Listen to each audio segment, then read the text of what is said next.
A 35-year-old Florida man was drinking at a Miami nightclub called the Dirty Rabbit in May of 2023 when an attractive brunette woman chatted him up. During the early morning hours, they left the bar and went to the man's luxury condo together.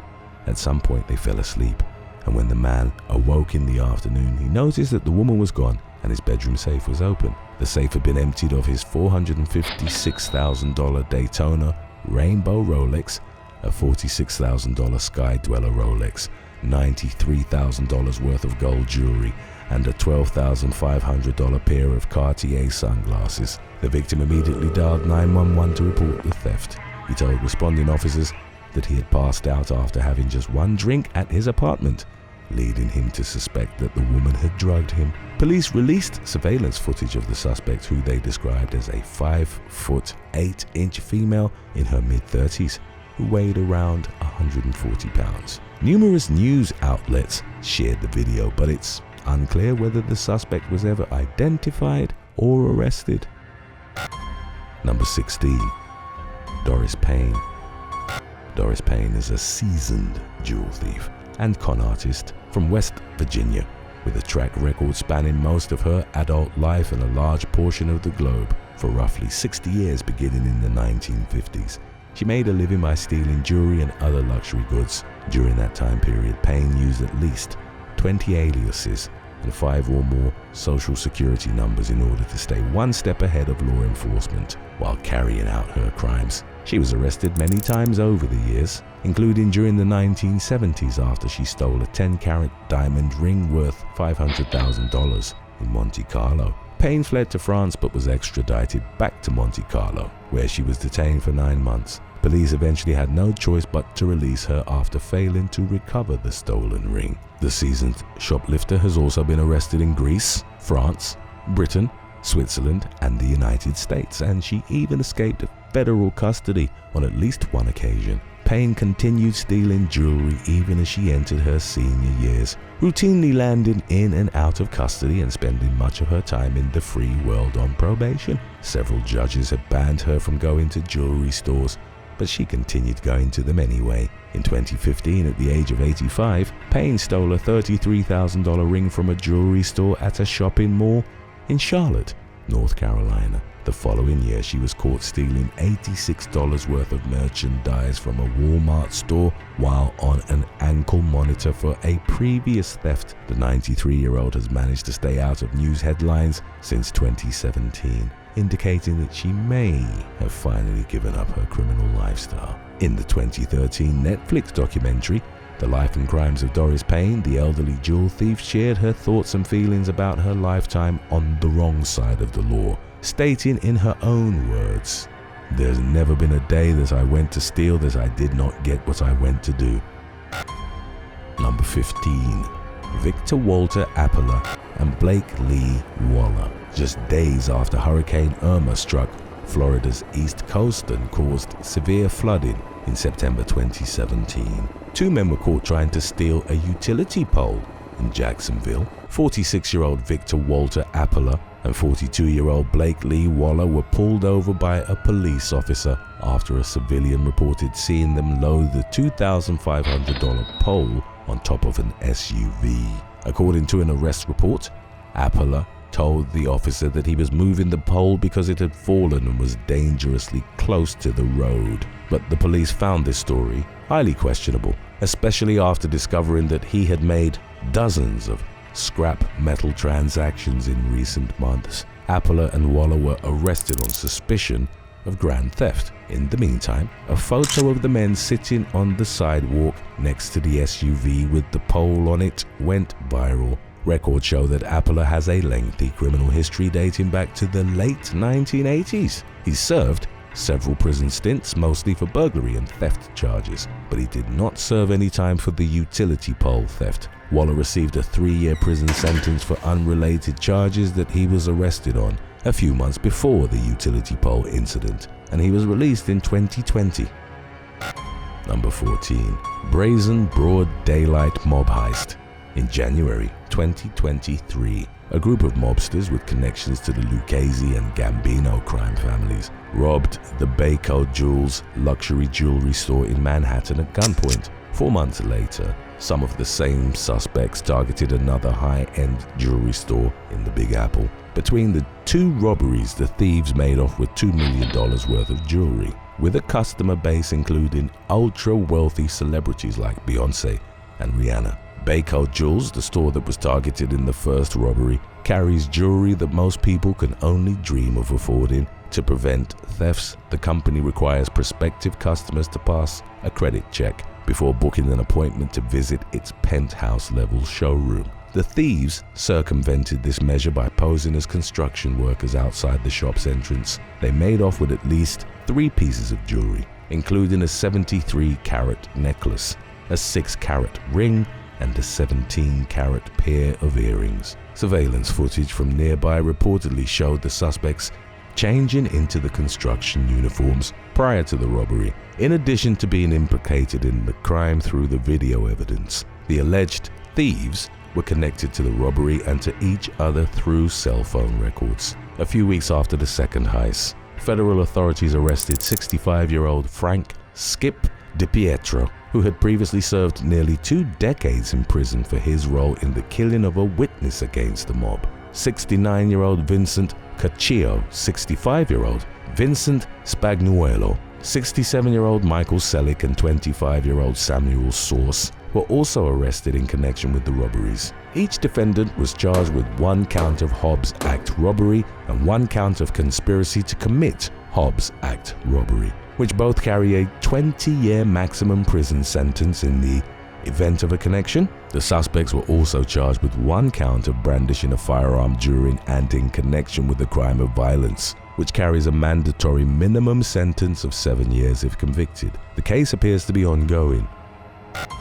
Number 13. Ryan Doby. In June 2024, authorities in Hoke County, North Carolina learned that 7 mobile homes had been stolen from Green Pines Mobile Home Park in Rayford. The owner of the homes, Mitchell Hunt, had been alerted to the thefts by his son, who saw one of the trailers being towed along a local highway. Hunt was out of town at the time, so he called law enforcement and reported the crime. His son had snapped a photo of the suspect's license plate, which was traced to 37-year-old Ryan Doby. A few hours later, sheriff's deputies were told that someone was stealing a stove from another mobile home. They responded to the scene where they found a woman driving away with the appliance. She told the deputies that Doby had told her to pick the stove up, and a tow truck driver revealed that Doby had instructed him to relocate the 7 stolen mobile homes. Deputies arrested Doby during a traffic stop on suspicion of 8 counts of felony larceny. He was initially held without bond, but has since been released and remains free amid his ongoing case. Number 12. Esteban Santillan.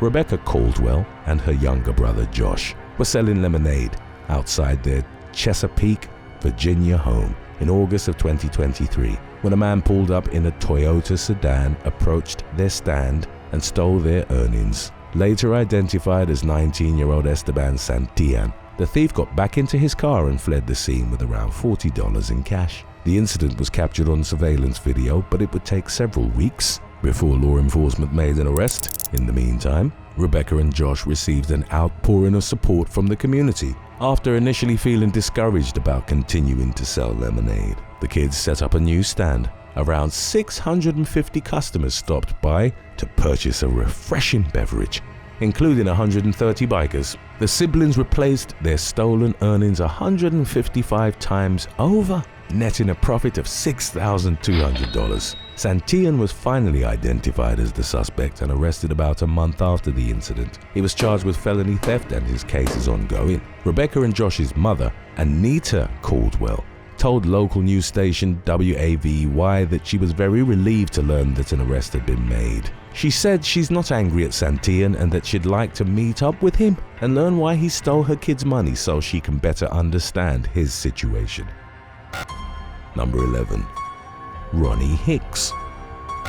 On what began as an ordinary Tuesday in January of 2023, police in Boone, North Carolina received a call about a man driving a tractor erratically, hitting a vehicle and trying to hit pedestrians in a parking lot. Officers were familiar with the suspect, 43-year-old Ronnie Hicks, who reportedly had numerous prior run-ins with law enforcement. According to police, Hicks hit a dumpster, a church, and several vehicles, including a police cruiser with the tractor. He was also accused of purposely driving into oncoming traffic, as Hicks led the cops on a miles-long, low-speed chase. Footage and photos of the pursuit began to appear all over social media, courtesy of onlookers. Police tried to disable the tractor using stop sticks, but it didn't work, and the need to stop Hicks became increasingly urgent as he drove near his school. Officers shot the front tires, but the fleeing fugitive continued driving, even after one of the tires completely separated from the wheel's rim. Law enforcement proceeded to shoot one of the back tires,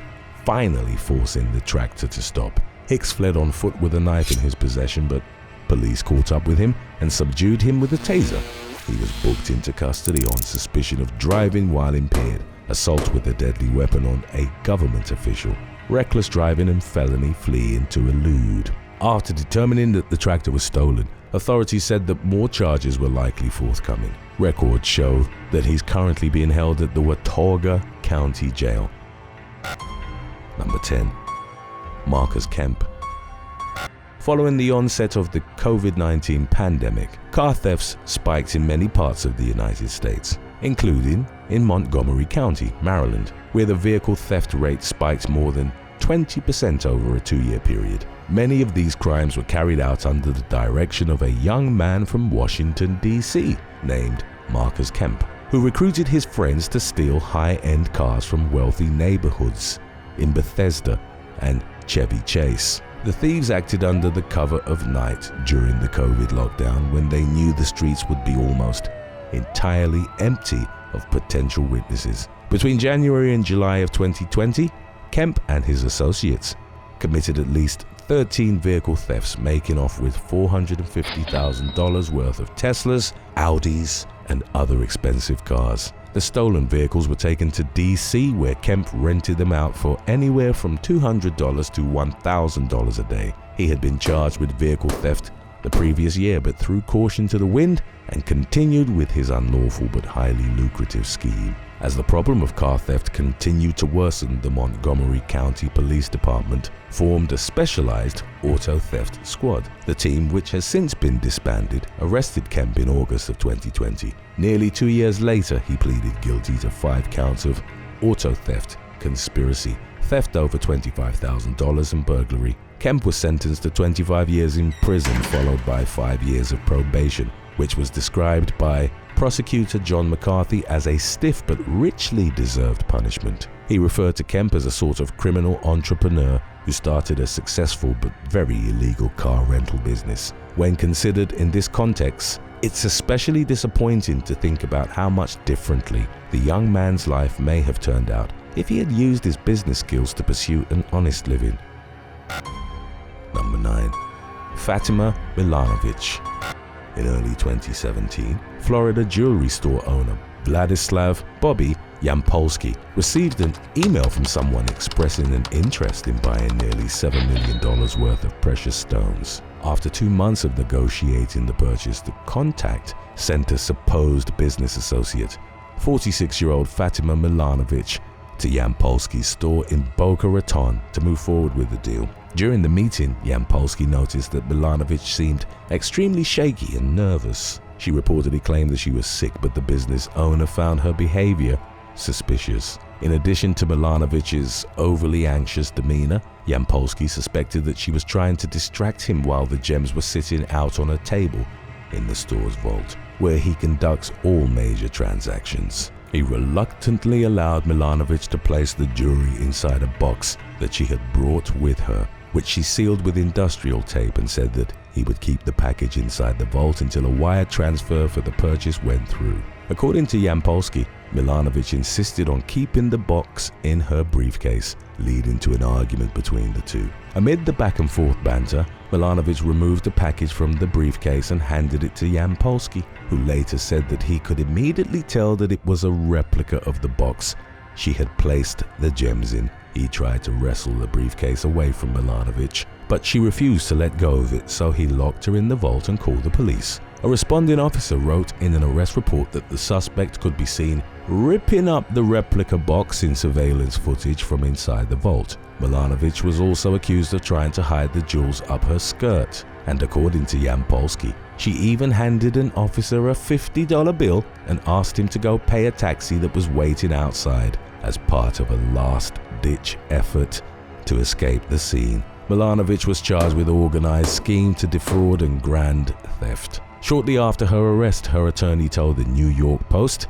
that Milanovic never meant to commit a crime and that she had been misguided by people she trusted while visiting the US from Europe. The accused jewel thief was released from jail after posting a $50,000 bond, but updates have not been forthcoming, leaving the outcome of the case unclear. Number 8. Caleb Hardman. Sheriff's deputies in San Juan County, New Mexico, were attempting to locate 37-year-old Caleb Hardman in June of 2020 due to an active arrest warrant for violating probation. Their search led them to a collection of trailers in Bloomfield where they spotted the wanted man driving away in a brand new stolen John Deere tractor. Hardman headed for the nearby hills in the $140,000 vehicle, which belonged to the county and had a full tank of gas. Multiple agencies joined the chase, and when law enforcement caught up with the fleeing fugitive, he allegedly attempted to run down a state police officer. Officers surrounded the tractor and ordered Hardman to exit the vehicle, but he refused and tried to flee again, prompting deputies to shoot out 3 of the tires. Hardman attempted to run from the scene but was tased and taken into custody on the outstanding warrant, along with additional charges of aggravated assault on a peace officer,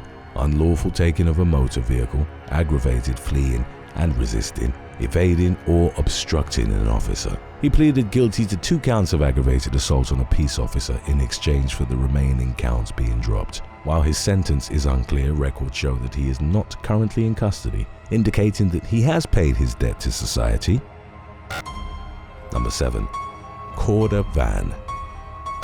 In late 2023, 3 Lexington, Kentucky residents complained to police about a man stealing laptops that they had advertised for sale on Facebook Marketplace. During one of the thefts, the suspect was captured on camera as he snatched the victim's $1,600 custom-built computer and ran off without paying. Later that day, a suspect matching the description of the man in the first theft stole another victim's MacBook Pro. Much like in the first incident, he was accused of grabbing the computer and running off with it. At least 2 of the victims were robbed after agreeing to meet with a man using a Facebook profile under the name Tado Mono. The account and the footage were connected to 18-year-old Corda Van, who was charged with theft by unlawful taking in the amount of more than $1,000 and less than $10,000. Van was freed on administrative release following his arrest, but records show that he was booked back into custody in late August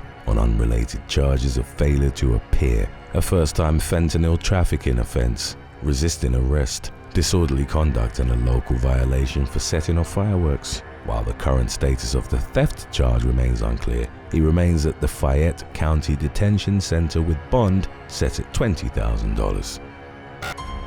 Number 6. Logan Shoemaker. In September 2017, police in Buffalo, Iowa, tried to pull over 20-year-old Logan Shoemaker, who was wanted on multiple charges. Shoemaker refused to stop, hitting speeds of up to 90 miles per hour as he blew through traffic signals and stop signs. He eventually lost control of his pickup truck and crashed into a garbage truck, then proceeded to steal the garbage truck and led police down a dirt road at dangerously high speeds. Buffalo Police Chief T.J. Benning was preparing to lay stop sticks in the road when Shoemaker crashed into his patrol car. Benning suffered severe leg injuries which would require him to undergo more than 15 reconstructive surgeries, leaving the future of his law enforcement career in the balance as he began his lengthy road to recovery. In the meantime, Shoemaker was booked into the Scott County Jail on 19 charges, including leaving the scene of an accident, assault while displaying a weapon, second-degree criminal mischief, stalking, theft, eluding, serious injury by vehicle, robbery, and attempted murder. He said he didn't mean to hit the Bennings squad car or the police chief himself, but his proclaimed lack of intent did little, if anything, to mitigate the circumstances he faced for his reckless actions. In June of 2018, roughly 10 months after Shoemaker's arrest, a jury found him guilty of multiple counts, including the attempted murder charge. He was sentenced to up to 58 years in prison and will remain behind bars at least until the year 2042, while records list a projected release date of 2058. While imposing the punishment, the judge mentioned that this wasn't Shoemaker's first time going to prison, and that the defendant had continued to make poor decisions while on probation for previous convictions. During the sentencing hearing, Benning told Shoemaker that he forgave him even though his actions nearly forced the chief into early retirement. More than 2 years would pass before Benning finally returned to work in 2020, after taking nearly 3 years off to undergo medical treatment and heal from his injuries. Number 5. Helicopter heist goes awry. In a bizarre and shocking case that first made news headlines in March of 2023, a thief with no apparent flying skills broke into multiple helicopters and tried to steal one during an early morning crime spree at the Sacramento Executive Airport in California. According to law enforcement, the suspect trespassed onto the property around 2:30 a.m. and tried to start 4 helicopters that were parked on the tarmac. The first helicopter he started stalled out from engine damage. He was unable to start the second chopper and managed to get the third one started, but it had a low battery. The suspect got the 4th helicopter running, but quickly crashed it before he could take it to the skies. Surveillance footage reportedly showed the chopper leaving the ground briefly at around 4:50 a.m. before flipping onto its side. By the time the police arrived, the suspect had fled the scene, but investigators did not find any evidence or records of any injuries. The case was quickly turned over to the FBI, and the agency has revealed few details about the progress of the investigation.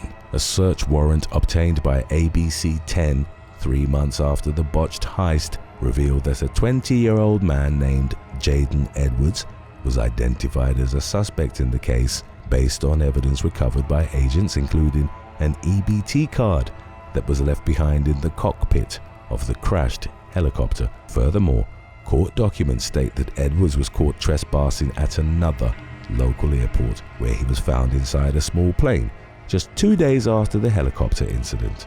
As of June 2023, Edwards had not been charged with any crimes. The current status of the investigation and whether he will face any charges are unclear.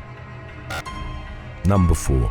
Rolando Javier Rodriguez Denise. In November 2021, police in Hendersonville, Tennessee, launched an investigation into the recent theft of 4,200 gallons of diesel fuel from a local gas station. Surveillance footage showed multiple suspects stopping at the station's fuel pumps over a several-hour period, leading to the suspicion that the individuals involved were part of a coordinated diesel theft ring. In the video, a Chevrolet pickup truck and a U-Haul truck could be seen parking next to one another on opposite sides of a fuel pump. According to police, the parties were working together to carry out the brazen broad daylight theft. Investigators were able to obtain the Chevy pickup truck's license plate number from the footage, and the vehicle's registration was entered into the state's license plate recognition system. About a month after the crime, police received an alert that the truck was located in the parking lot of another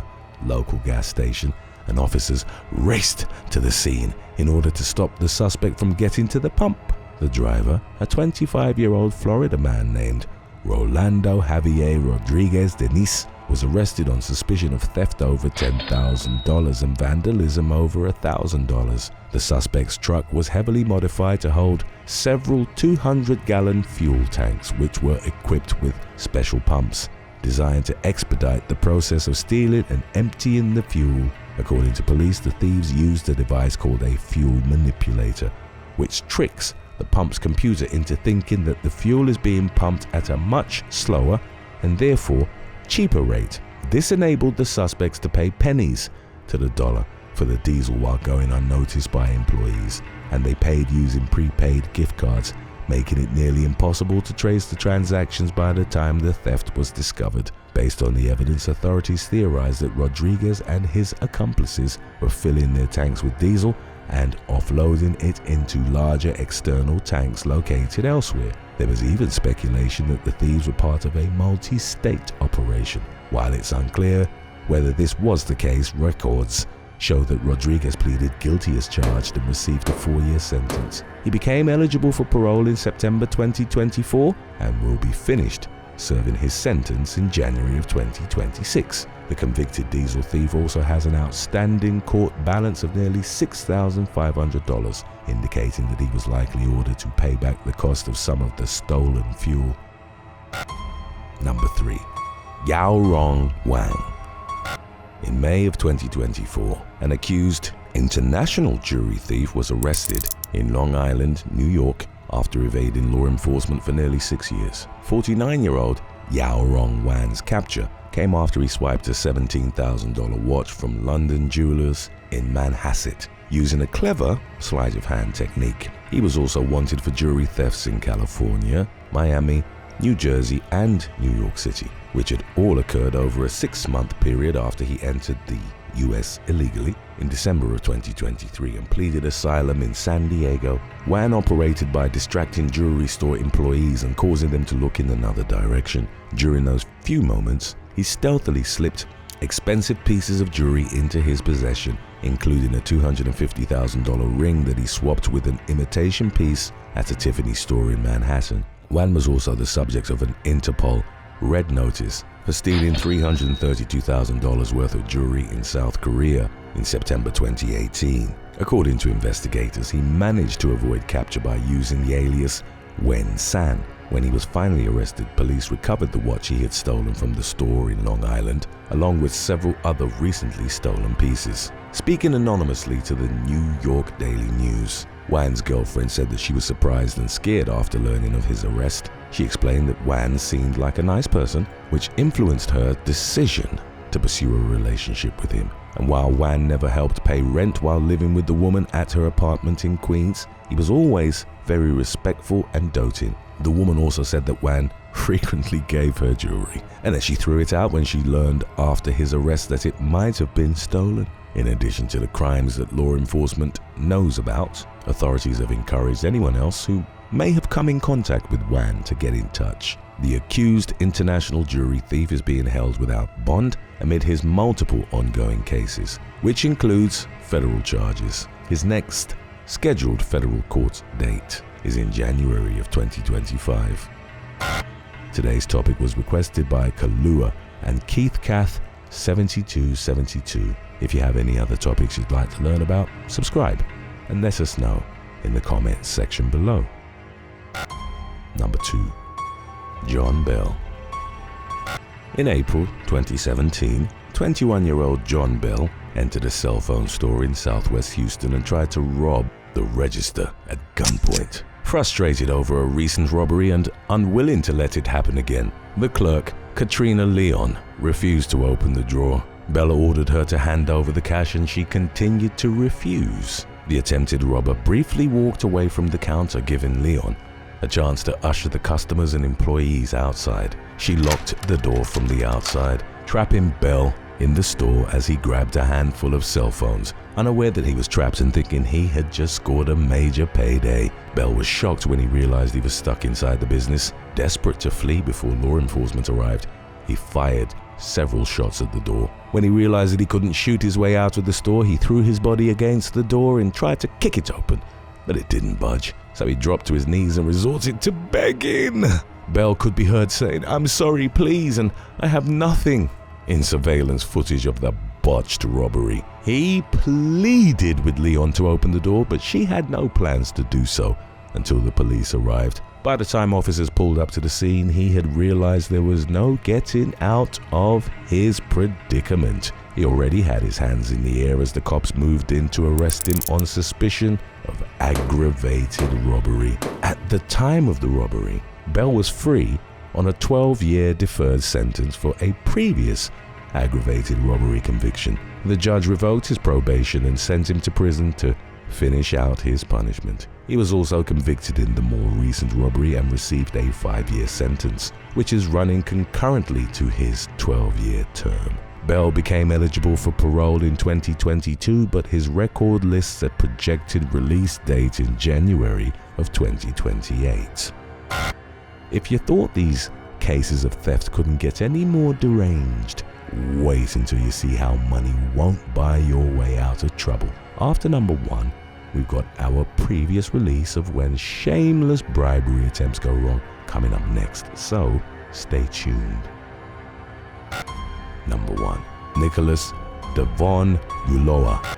In July of 2023, a trio of ATM thieves from Texas made off with tens of thousands of dollars following an early morning heist in Terre Haute, Indiana. At the crime scene, police discovered a heavily damaged ATM with the contents removed. Nearby, they found an abandoned, stolen truck with chains attached to it, which had been used to rip the ATM open. Law enforcement agencies in multiple states quickly jumped on the case, leading to the arrest of 27-year-old Nicholas Devon Ulloa, 23-year-old Destany S. Jackson, and 22-year-old Cassia M. Baldwin, thanks to the diligent efforts of the police and investigators involved. The suspects were captured in Jackson County, Arkansas, just 6 hours after the robbery, and nearly all the stolen money was recovered. Ulloa, Jackson, and Baldwin was subsequently booked into custody in Vigo County, Indiana, on suspicion of burglary, theft, auto theft, and criminal mischief. But this was not Ulloa's first brush with the law. In fact,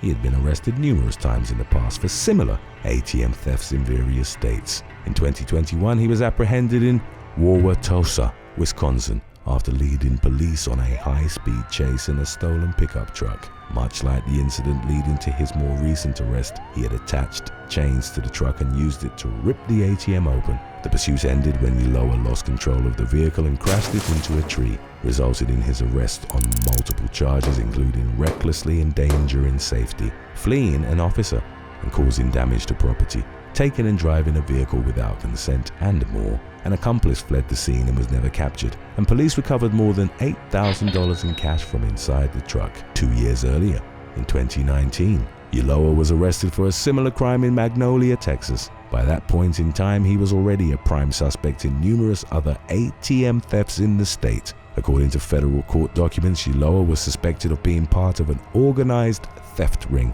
that had committed ATM heists across the U.S. The group carried out the thefts exactly the same way that Ulloa was accused of doing, by using tools to pry ATMs open and then ripping the machine's vault door off using chains that were attached to stolen vehicles. FBI agents identified over 800 similar ATM robberies that they believed the thieves may have been responsible for, many of which were committed in and around Houston, Texas, where Ulloa is from. The current status of Ulloa's most recent case is unclear, and federal authorities remain tight-lipped about the progress of the FBI investigation into the ATM thefts. Oh, no. Mama, you want to go to jail? You want to go to jail? Do you want to go to jail? Buy flour for Listen, your listen wife. Do you want to go to jail? No. Okay. Put that back in your pocket and go over there, please. That's how y'all do it in Russia, man. Stop playing, man. On January the 16th of 2019, Russian woman Svetlana Shmidova was involved in a crash in Miami-Dade County, Florida. Shmidova was found unconscious at the wheel, and when she regained her senses, reportedly refused medical care. As seen in body cam footage, the woman got out of her vehicle carrying cash and told an officer, "Buy flowers for your wife." Seemingly dumbfounded by the woman's brazenness, the officer asked, "That's how you all do it in Russia?" Before making it clear to Shmidova that bribery was illegal. She nevertheless went back to her car and emerged carrying banknotes, telling the cop, "You can have lunch, dinner, yeah?" Shmidova was ordered to put the money back in her purse and then arrested on a second-degree felony charge for bribery. Subsequent reports indicated that the woman had pleaded not guilty in spite of the overwhelming evidence against her. Number 6. Olivia Taylor Washek.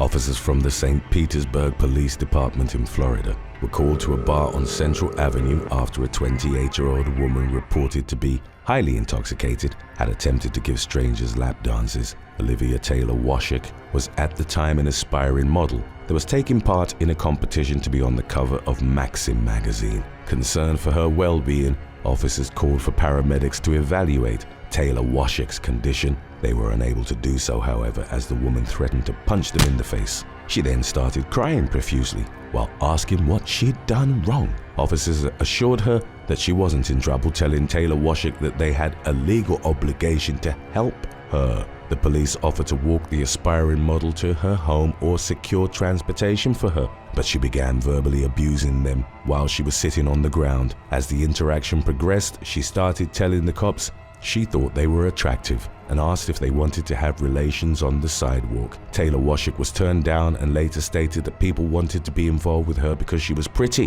When the officers again shut down her advances, Taylor Washik yelled out, "You all do want to be involved with me because I'm pretty and I'm white." Her disruptive behavior ultimately resulted in the 28-year-old's arrest for disorderly intoxication. Number 5. Michelle Combs. A few minutes before midnight on June the 30th of 2018, law enforcement in Oklahoma City responded to reports of a disturbance at a Fassler Hall bar. Upon reaching the scene, officers learned that 30-year-old Michelle Combs had refused to leave the establishment when asked to do so by its staff and had also been fighting with other patrons. The woman was described as severely intoxicated and nearly collapsed into a vehicle upon attempting to stand upright. She had trouble providing the police with identification and was placed into the back of a cruiser. While en route to the Oklahoma County Jail, Combs reportedly started reciting Bible verses and offered to perform an intimate act on an arresting officer in exchange for her freedom. She was booked at the county jail, and her processing photo showed her with a bandage across her nose, meant to mend the injuries she'd sustained during her drunken antics. Number 4. Dulce Ortiz. Residents of Spring, Texas, called the police to the 5900 block of James C. Leo Drive in April of 2022 after they'd witnessed a woman crashing her car and then fleeing on foot. Dulce Ortiz was reported to have hit the curb with her vehicle before driving over a flower bed and damaging a sign. A man had arrived at the scene before the Harris County deputies, and he tried to take responsibility for the crash. 21-year-old Ortiz, who displayed clear signs of intoxication, then returned to the area, and officers determined that she'd actually been behind the wheel. She was arrested and charged with failure to stop and give information while she was being driven to the Harris County Jail in a police cruiser. Ortiz asked to be let go and was reported to have offered cash and intimate favors to a deputy in exchange. Her actions resulted in an additional charge of bribery. Number 3. Daniel Gregory Franco. In the early hours of New Year's Eve, 2019, 2 men were arrested after breaking into a Minnesota home. 31-year-old Daniel Gregory Franco was caught and injured by a police canine unit while fleeing the St. Paul residence of an uncle who was reported to have recently come into a large sum of money. As Franco, a convicted felon, was making his getaway, he dropped a bag later found to contain a handgun and ammo. 34-year-old Joseph Wallenberg, who was also a convicted felon, was arrested at the scene, but he claimed to have been invited to the house by Franco after he'd already broken into it. The police determined that the 2 men had made their way inside by cutting through a porch screen and using a crowbar to break a window. Several rooms have been scoured for valuables, and the weapon found in Franco's backpack belonged to the homeowner. Franco initially told the police that he'd been asked to look after the house by his uncle. Seeing that the officers weren't swayed by his story, Franco ill-advisedly attempted to bribe his way out of jail by offering them some heroin. He and Wallenberg were both charged with unlawful possession of a firearm and second-degree burglary. Franco's uncle reportedly told the police that he was taken aback by the break-in, given that he'd recently written his nephew a check for $3,000 and had been planning to give him another $25,000. Number 2. Lorena Daniela Aguirre. Mexican teenager Lorena Daniela Aguirre attracted considerable attention online after footage of her arrest in the spring of 2016 was picked up by local news outlets and released on YouTube. The 18-year-old student was intoxicated behind the wheel and she collided with a row of parked cars in the city of Guanajuato. The crash had caused considerable damage to one of the vehicles. When Aguirre was approached by police officers, she took out a banknote of 100 pesos, or the rough equivalent of $6, to try and bribe her way out of trouble. The teenager, who could barely stand upright, was also reported to have flirted with the officers, a female cop, then asked Aguirre to follow her and her colleagues, but the teen refused to immediately do so. The cop then grabbed the arm with which Aguirre was holding the meager bribe and, with the assistance of another officer, began escorting her towards a police vehicle. Aguirre tried to resist but was so unsteady on her feet that she nearly fell backwards while pulling away before she was caught by another officer. In the aftermath of her arrest, Aguirre became a viral sensation as Lady 100 Pesos. The hashtag started trending on Twitter, and a Facebook page dedicated to her quickly rose to over 200,000 likes. A mobile game by the same name was developed, in which the aim was to get away from oncoming cops by throwing banknotes at them. Number 1. Mohamed Diali Carvalho Santos. In the summer of 2008, a human torso was discovered, stuffed in a suitcase and dumped on a riverbank in the central Brazilian city of Goiânia. The torso was identified via a stomach tattoo, the photo of which had been aired on Brazilian TV. The victim was named as teenager Cara Burke from southwest London, England. She had met 20-year-old Mohamed Diali Carvalho Santos in the UK, and he'd invited her for an extended stay at his home in Goiânia. The two weren't reported to have been in a relationship. Leading up to July the 25th, Santos had been smoking crack cocaine for 4 days straight. According to his subsequent court testimony, he and Burke started fighting over his heavy drug use. The teen had threatened to tell his mother that he was spending all his money on illegal substances unless he gave her an unspecified sum of money. Burke had also reportedly claimed that she would have her police officer boyfriend confiscate the drugs and sell them. Tension between her and Santos had been brewing since the teen had reportedly backed out of an arrangement to marry him so that he could get British citizenship. Burke went into the living room to call her boyfriend, at which point Santos grabbed a knife he'd previously used to cut up cocaine. He turned up the volume on his stereo and approached Burke. He then placed his hand over her mouth and knifed her repeatedly. When Burke grabbed at the blade, Santos bit into her arm until she let go. After killing the teen, he took a bath and went to an all-night party. On his way home, he bought a large kitchen knife which he used to cut up Burke's body. He took photos of her severed head after he'd placed it on top of her torso, along with a bloody butcher's knife. Santos messaged his brother, Bruce Lee, who lived with their mother in London, to say that Burke was in the bag. He packed the head and limbs in one suitcase and the torso in another, disposing of them in the local river system. The crime was traced back to him by local authorities and he was taken into custody. Santos subsequently confessed to the murder. Public outcry over the killing was exacerbated by reports that the man had tried to bribe his way out of the arrest by offering officers 70,000 reals, equivalent to over $25,000, which he claimed he could get from his mother. In their interactions audio, an officer was heard telling Santos, "The biggest reward we could receive is to see a psychopath like yourself behind bars." He was ultimately sentenced to 21 years in prison.